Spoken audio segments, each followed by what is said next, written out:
Welcome back to Turning Point Tonight, where together we are charting the course of America's cultural comeback. My name is Joe Bob. Thanks so much for sticking with us. Now, you've probably already seen the videos of the South African refugees coming into the United States, and probably the biggest difference you've seen than the other refugees that are faking their asylum claims from other countries, but we won't get into that at the moment. One of the differences you've probably seen is, well, they were families and they were waving American flags and didn't seem to hate America, which is a nice change for refugees coming into the country. Now, one of the problems, though, is a bunch of people, especially on the lib side, that have been such big proponents of refugees. We need more refugees in this country. Totally hated the refugees coming in from South Africa, probably because they're white and everybody sees everything through the lens of race on the lefty side of the aisle, and that made them very, very upset. Let's bring our panel back in. I want to set this up. There's Bo and Harrison here. Now, the whole idea that, well, is because they're white, there's not actually any sort of danger in South Africa. That's the argument being made from the people who were so pro-refugee about 10 minutes ago, and now all of a sudden are very upset about this. Let me play you this clip. This is a guy named Julius Malema. He's a member of the National Assembly of South Africa. He is an elected member of their legislation in South Africa. Listen to what he's saying, and then let's discuss whether or not there's actual real threat to these folks who are now refugees to the United States. Must never be scared to kill. A revolution demands that at some point there must be killing, because the killing is part of a revolutionary act. I don't know what's going to happen in the future.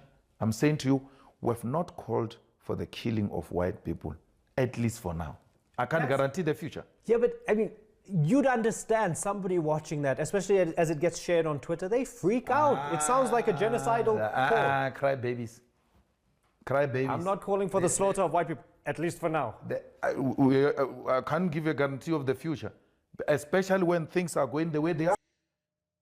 Bo, I'm curious, if the mayor of the town that you lived in said, hey, look, we're not going to commit a genocide against people with names like Bo, with facial hair, and we're not going to do that. We're not going to do that, at least right now. Would that instill confidence in you, the at least right now? Or would you maybe think, yeah, I might be in some danger here? Yeah, I'd be in a little bit of danger for sure. I would be trying to get myself out of that city as quick as possible. Yeah. It's fascinating to see the juxtaposition there. Harrison, it was nice seeing refugees come into the country who actually looked like they might love this country and be thankful to the president. Now, we're talking about like 70 people as opposed to the tens of millions that came in under the previous administration. They were waving flags. They loved it. I don't know. What are your initial thoughts? Is it warranted? Is it justified? Should the people who are screaming about how many refugees we'd love, who are now silent, pound sand? Listen, I don't want any refugees, to be fair. But that being said, caveat, they seem like some of the most legitimate people to have a claim to asylum. And they're literally getting pulled out of off their farms and getting murdered. So they seem chill. It's just like polite sort of German people, right? Aren't they kind of Germany Afrikaners? Well, culturally speaking, yeah, you may have a little bit more laid back thing. Again, the views of the guests may not reflect the views of the show. Bo, so this guy's a member of the Economic Freedoms Fighters. He's the founder and leader of that. It's a communist political party that generally wears like military style uniforms. Again, is that concerning to people who? Well, first of all, imagine if that was something here. Imagine if somebody in any side of the American political system were calling for this sort of stuff, dressing the way this guy does. I feel like that would be concerning. Yeah, 100% it is concerning. But to go to the main point on Donald Trump and the Democrats hating it, they hate it because there's no longer the narrative of Donald Trump is anti-immigration. Donald Trump is a racist. You can't make that claim anymore when he is bringing over refugees. And the key difference is these are the ones waving American flags. They're not crossing the southern border illegally. And it's just so weird to me to see Democrats, they only praise people of color and they praise people that do things illegally. If you are not crossing into America through Mexico, then they're not going to be too happy about you being here. If you're not a person of color, if you're just a white person, that does them no gain. So they are not happy about it. Just, oh, Donald Trump, he's gonna get a good view because he's no longer anti-illegal immigration, or he's no longer anti-immigration. So it just, Democrats hate it. Yeah, That's I so true. wish we could just base things off of merit and need and all that sort of stuff. I couldn't care less about the race of the people coming into the country, or the race of the people at all, for any sort of position. Just are you pro America? Are you going to wave a flag? Are you going to have a family here? I got to move on to this because I think it's interesting, and kind of in that same line. A co-host of The View, Sunny Hostin, who we've talked about extensively, because I don't think she's dumb. That's the problem. I think she's evil. There's a difference, right? You're either evil and lying, or you're dumb. I don't think she's actually dumb. But she previously expressed some concern about the new American Pope, saying, well, he believes in traditional marriages and doesn't like these alternative marriages and all that sort of stuff. But yesterday she found out. Well, let me play you this clip, and it'll be clear what she found out. And it seems to be changing her tune on the new Pope. Watch this. As it turns out, our new American Pope has Haitian and Black roots.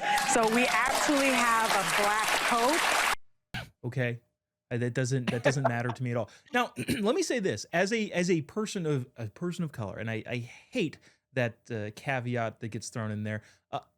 If there was the first Samoan president, let's just say just Samoan female president, I guess Tulsi Gabbard might actually fit that that mold there. But let's just say I vehemently disagreed. I'm not happy just because, oh, well, this person is a Samoan. Okay, but she's also a socialist and a communist and hates America, so that doesn't make me feel good. Bo, why is it that, okay, well, I dislike this guy, except for, hold on, we found out that he might be Black, kind of, maybe Haitian, but so now he's great. Now it's awesome. Let everyone cheer. Yeah, I would love to go through her train of thought on this, because, she was against the Pope because he was homophobic, apparently, for having his religious views, but he's Black.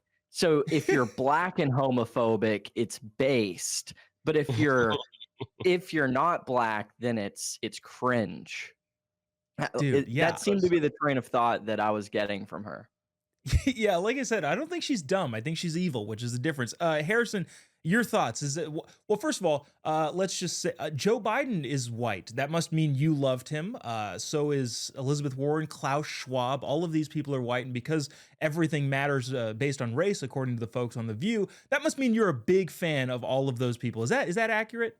I live in New Orleans. He's a New Orleans mulatto. He's got a little bit of mulatto, we like to call.